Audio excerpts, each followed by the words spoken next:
মানে একটা থাপ্পড় লাগিয়ে আসবো বাড়ি গিয়ে, আর যদি কোনোদিন দেখি এটা আমি। গুলিতে আবির মাখাবি বলে যারা হনুমান রং মাখিয়েছিস। মানে একটা থাপ্পড় লাগিয়ে আসবো বাড়ি গিয়ে, আর যদি কোনোদিন দেখি এটা আমি। গালে রং লাগাবি বলে যারা পাছায় রং লাগিয়েছিস। একটা থাপ্পড় লাগিয়ে আসবো বাড়ি গিয়ে, আর যদি কোনোদিন দেখি এটা আমি।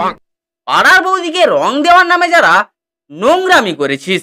একদম নয়, হ্যাঁ, থাপ্পড় লাগিয়ে আসবো লিটারালি বাড়িতে গিয়ে। বাড়িটা চিনি কিন্তু আমি।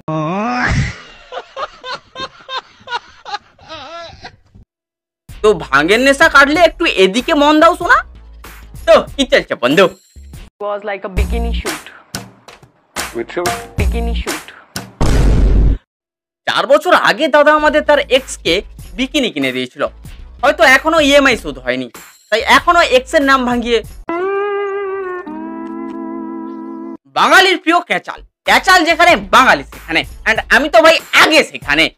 ভালোবাসার সংজ্ঞা যদি আমায় জিজ্ঞেস করো, আমি বলবো যে মানুষটা যেমন তাকে সেটার জন্য অ্যাকসেপ্ট করা, যে মানুষটা যেমন তাকে সেটার জন্য ভালোবাসা। এই ভদ্র ছেলেটার নাম হচ্ছে গিয়ে সায়ন্ত মদক। নামে মদক, কাজে মেয়ে ধরা।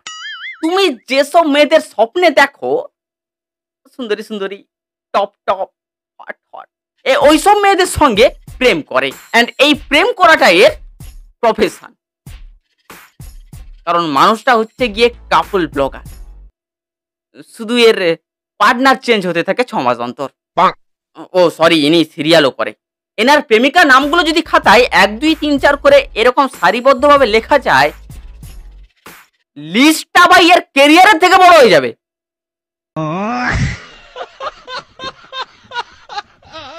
দেবচন্দ্রিমা, প্রিয়াঙ্কা মিত্র, কিরণ মজুমদার, এরা এক একটা পরি। এরা দিয়েছিল এর নৌকায় পাড়ি। মাঝ সমুদ্রে নৌকা ডুবিয়ে বলে মাই সাইড অফ স্টোরি। তোমরা না ডিসাইড করে নাও মানে কি করবে, মানে কাকে তোমাদের ঠিক মনে হয়। কাকে সাপোর্ট করব মানে? একদিকে এতগুলো সুন্দরী আর একদিকে একটা বেগুন, খেলে হেপি চুলকাই ভাই। বাট আমি ভাই কাউকে সাপোর্ট করব না, কারণ ছেলেদের হাসি আর মেয়েদের কান্না সবসময় বিশ্বাসযোগ্য হয় না। আর কি বাকি রয়ে গেছে? আবার সবার নামে বলছেন, সবাই মিথ্যে অ্যালিগেশন দিচ্ছে। 3টে মেয়ে একটা ক্যামেরাতে বসবে, আপনি এটাই চাইছেন? আর সেই মানুষটা কতটা অমানবিক। আজকে যখন আমি সেই মেয়েটাকে দেখছি না ভিডিওতে, আমার মনে হচ্ছে আমি নিজেকে দেখছি। এখন এর 3-4টা এক্স মিলে মালটাকে হেভি চোদন দিচ্ছে। কারণ এই মালটা হচ্ছে গিয়ে রেড ফ্ল্যাগ, টক্সিক, মেয়েদের মারধর করে, মেন্টাল টর্চার দেয়, মানে অনেক কিছু, মানে ক্রিমিনাল ভাই। মানে সোজা কথা হচ্ছে কি ক্রিমিনাল। মেয়েদের টাকা আরে নিয়ে দেয়টা না ভাই, হেভি বেদা মাল। তো একে সবাই মিলে এমন চোদন দিচ্ছে রে ভাই। এই বেগুনটাকে ভগবান ফুলকপি দিয়েছিল, বাট ব্রেকআপ হয়ে যায়। তারপর আবার এর সঙ্গে রিলেশনে যায় এন্ড এর সাথেও ব্রেকআপ হয়ে যায়। তারপর এর সাথে যায় এন্ড এর সাথেও ব্রেকআপ হয়ে যায়। এখন বাবু বুঝতে পেরেছে যে ভগবান আমাকে প্রথমে যে ফুলকপিটা দিয়েছিল ওটাই বেস্ট। তো ফুলকপি যে কতটা টেস্টি ছিল এখন তার গুণগান গাইছে। আমি বুঝতেই পারলাম না আমি কি করে মহান হয়ে গেলাম এখন হঠাৎ করে। আমার সব ভালো, আমার প্রতি শ্রদ্ধা আছে। সে ডিসাইড করেছে যে কি সে আর আমার সাথে কোনো রকমের ভিডিও ব্লগ বানাবে না। হ্যাঁ, তুমি চুড়িদার পরো, বিকিনি পরো না, সো তোমার সঙ্গে ভিডিও কেন বানাবে? কারণ চুড়িদারে ভিউজ আসে না।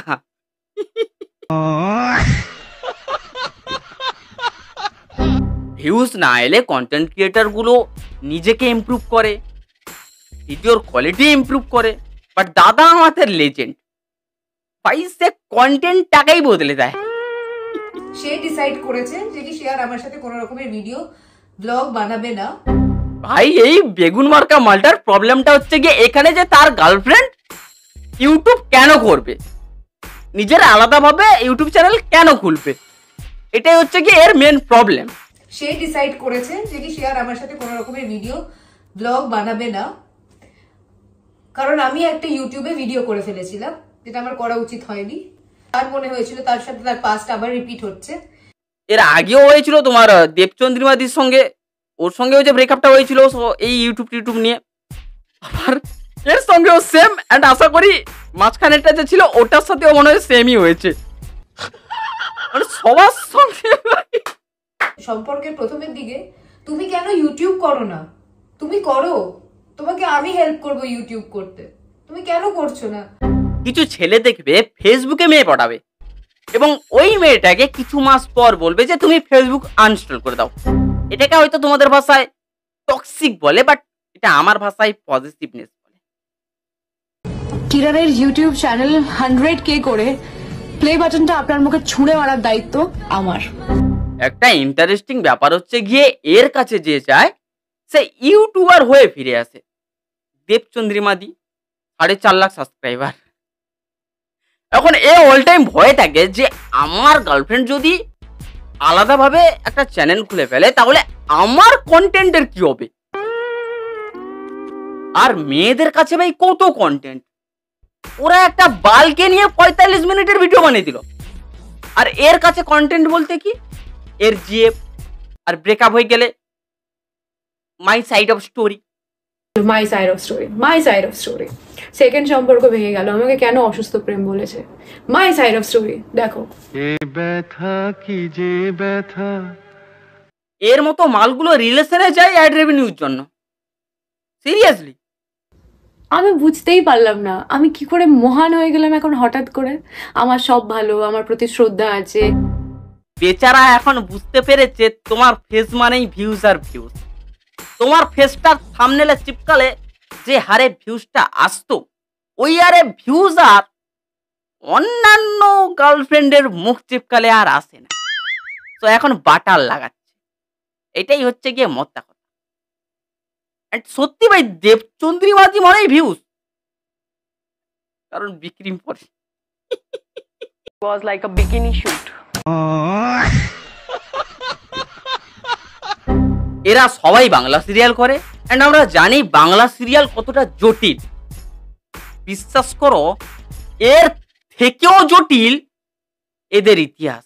এই একদম নয়, হ্যাঁ থাপ্পড় লাগিয়ে আসবো লিটারালি বাড়িতে গিয়ে। বাড়িটা চিনি কিন্তু আমি। এখন সবাই এর চ্যানেলের নাম বদলে দিচ্ছে, কে বলছে টক্সিক বক্স, কে বলছে রেড ফ্ল্যাগ বক্স। আমি তো বলবো ভাই এটা এক্সচেঞ্জ বক্স।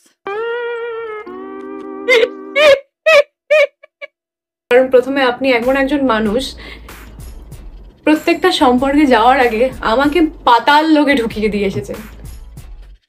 তুমি দেখবে আমাদের সমাজে 90% ছেলে মেয়ে ব্রেকআপের পর নতুন রিলেশনে যাওয়ার সময় নিজের ইমেজটা ক্লিয়ার রাখতে চায়। অ্যান্ড নিজের ইমেজটা ক্লিয়ার রাখার জন্য কি করতে হবে, এক্সের গোষ্ঠীপিণ্ডি চটকাতে হবে। সাপোজ আমার ব্রেকআপ হয়েছে, আমি হোয়াটসঅ্যাপ ফেসবুকে স্ট্যাটাস লাগাচ্ছি, এটা থেকে তুমি আমাকে মেসেজ করলে অ্যান্ড অবশ্যই তুমি জিজ্ঞাসা করবে যে কি হয়েছে দাদা। তারপর আমি শুরু করবো আমার ইতিহাস। অ্যান্ড আমরা সকলে নিজের গল্পে নিজে হিরো। তো অবশ্যই আমি নিজেকে খারাপ বলবো না, আমি নিজের সম্পর্কে ভালো ভালো কথা বলবো। ওর মা বোন এক করবো, উসকি মা কি চুড়িয়া, এরকম একটা ব্যাপার যে নিজের ইমেজটা ক্লিয়ার রাখতে হবে। এও ঠিক ওইটাই করতো। এই বেগুনটার সঙ্গে যখন ফুলকপির ব্রেকআপ হয় তখন এ রিলেশনে যায় এর সঙ্গে। একে বলে যে ফুলকপি কি খারাপ, ফুলকপি এত খারাপ, খেয়ে এত অ্যাসিড হয়। ফুলকপির সম্পর্কে হেভি হেভি বাজে কথা বলে। ফুলকপি মানে আমাদের দেবচন্দ্রিমাদি। এন্ড তারপর এর সঙ্গেও যখন ব্রেকআপ হয়ে যায় তখন এ আবার রিলেশনে যায় কিরণ দির সঙ্গে। এখন কিরণ মালা কেউ বলে যে ওই মেয়েটা এই ভগবান কি বেদা মেয়ে, এক নম্বর মানে সবাই খারাপ আমি ভালো, ওরা সবাই খারাপ আমি ভালো। এটাই হচ্ছে গিয়ে মদ্দা কথা। এখন সালা কিরণ দির সঙ্গে তোমার ব্রেকআপ হয়ে গেছে, এখন না জানি কাকে আবার কি বোঝাচ্ছে। আরে সালা প্রতিবারই ব্রেকআপের পর গাড়িতে বসে যাবে 2MP ক্যামেরা খুলে my side of story, Teri story তু তেরা গান মে ডাললে ভো। এখন কি হয়েছে, কিরণদের ব্রেকআপের পর এখন সবাই খেপে গেছে। এরা একজোট হয়ে এর পুরো একদম এর পোদ মারবে নাও কেন। এই মালটা তার গার্লফ্রেন্ডদের কি কম মধু বেড়েছে? মধু মানে পকেট মানি মানি মানি। হ্যাঁ, ওটা তো অবশ্যই। ট্রাভেল এজেন্সির বিলটা পাঠাবো আপনাকে? যে টাকাটা দেওয়ার ভয় আপনি পালিয়ে গেছেন আর আমার সাথে কোনো রকম যোগাযোগ করেননি। আমার প্রত্যেকটা ভিডিও থেকে যে রেভিনিউ জেনারেট হয়েছে, পাঠাবেন ওই টাকাটা আমাকে? এইসব কথা ভাই যদি কেউ আমাকে বলতো, আমি তো ভাই বন্ধন ব্যাংক থেকে লোন তুলে এইসব টাকা টাকা ভাই ছুঁড়ে মারতো। হ্যাট! লজ্জা করে না বেগুন? তো লজ্জা করে না একটু? একটা মেয়ে এইসব কথা বলছে, বা তুই পুরুষ তো মারা। সম্পর্কের শুরুতে ইউটিউব করো না কেন? কেন ইউটিউব করো না? সম্পর্কের প্রথমের দিকে তুমি কেন ইউটিউব করো না? তুমি করো। এটাকে বলে টোপ দেওয়া। যে প্রথমের দিকে সে দেখাচ্ছে, দেখো আমি কতটা সাপোর্টিভ, আমি তোমাকে নিয়ে কতটা ভাবি, তোমার গ্রোথ নিয়ে আমি কতটা ভাবি। দেন তারপর যখন এর গার্লফ্রেন্ড গুলো বলে যে, বলে না, যখন চ্যানেল খুলে ফেলে তখন এর গাড়ি জ্বালা শুরু হয়ে যায়। আমি একটা ছেলে, আমার থেকে একটি মেয়ে বেশি টাকা ইনকাম করে, সে অনেকটা দূরে এগিয়ে গেছে, এটা ইগোতে লেগে যাচ্ছে। সম্পর্কের শুরুতে ইউটিউব করো না কেন? কেন ইউটিউব করো না? বোকাচোদা, তুমি যখন চাও না তোমার গার্লফ্রেন্ড বা তোমার ওয়াইফ হ্যান ইউটিউব করুক, তুমি এটা চাও না, তাহলে প্রথমের দিকে এটা বলার কোনো দরকার আছে? ব্যাপারটা ঠিক এমনটা দাঁড়ালো না? তুমি নিজের হাতে গার্লফ্রেন্ডকে ইনস্টাগ্রাম খুলে দিলে, তারপর যখন তোমার গার্লফ্রেন্ড ক্লিপেজ দেখাচ্ছে তখন তোমার গাড়ি চলে গেল। তুমি যখন চাও না তাহলে প্রথম থেকেই বলে দিবে যে, আসো না আমরা একসঙ্গেই এই একটা দা কনফিউজ বক্স নাকি হ্যান ত্যান ধন বক্স, এখানে একসঙ্গেই দুজন ভিডিও বানাবো, একসঙ্গে দুজন কন্টেন্ট বানাবো। প্রথম থেকেই বলে দিবে না, প্রথমে বলে তুমি একটা খোলো না, তুমি একটা চ্যানেল খোলো না, যেভাবে বোঝাতে চাইছি যে আমি কতটা সাপোর্টিভ, দেখো আমি তোমাকে নিয়ে কতটা ভাবি, তা হ্যাঁ চুল ভাবি। সম্পর্কের প্রথমের দিকে তুমি কেন ইউটিউব করো না? অ্যান্ড এর যে এই কথাটা যে তুমি ইউটিউব কেন করো না, এটা এর মেয়ে পটানোর মেন ডায়লগ। এই ডায়লগটা এর প্রত্যেকটা গার্লফ্রেন্ডকে দিয়েছে। অ্যান্ড ওরা যখন আলাদা চ্যানেল খুলেছে তখন এ ব্রেকআপ করে নিয়েছে। অ্যান্ড ক্যামেরাটা অন করে মাই সাইট অফ স্টোরি। দেখো ভাই, মদ্দা কথা হচ্ছে গিয়ে যারা পজিটিভ হয় অ্যান্ড টক্সিক হয়, ওরা টক্সিক কেন হয়? রিলেশনশিপ বাঁচানোর জন্য। আর একটা টক্সিসিটি থাকে যে নিজের প্রিয় মানুষের গ্রোথ সহ্য যারা করতে পারে না, যেমন এই মালটা। ও ইউটিউব চ্যানেল খুলেছে, এবার তো ও অনেকটাই গ্রো করে যাবে, আমাকে টপকে যাবে, আমার কি হবে? আরে ভাই, ও তোর গার্লফ্রেন্ড মানে নিজের মানুষ, যাকে নিয়ে তুমি পুরো একটা লাইফ গোছাতে চাইছো, পুরো একটা লাইফ ভেবে ফেলেছো। অ্যান্ড ওই মানুষটা যদি তেমন মানুষ হয়, ও থোড়ি তোমার থেকে যখন বড় ইউটিউবার হয়ে যাবে, ও থোড়ি তোমাকে ছেড়ে চলে যাবে। অ্যান্ড যদি ছেড়ে চলেও যায়, তাতে ল্যান্ড ফারাক নেই পড়নে কা ভোসড়িকে। হ্যাঁ, বুঝতে পারছি একটা জেলাসি কাজ করে, কারণ ছেলেদের একটা পুরো কেরিয়ার আর মেয়েদের একটা ক্লিভেজ দেখানো ফটো কাফি ভাই। আর ভাই, এক হাতে তালি বাজে না আর গাড়ি বাঁশ না খেলে শিক্ষা হয় না, ঠিক আছে? আর একটা কথা, আমি মেয়েদের সম্মান করি, রেসপেক্ট করি, প্রণামও করি, বাট বিশ্বাস no no no no no no no no no.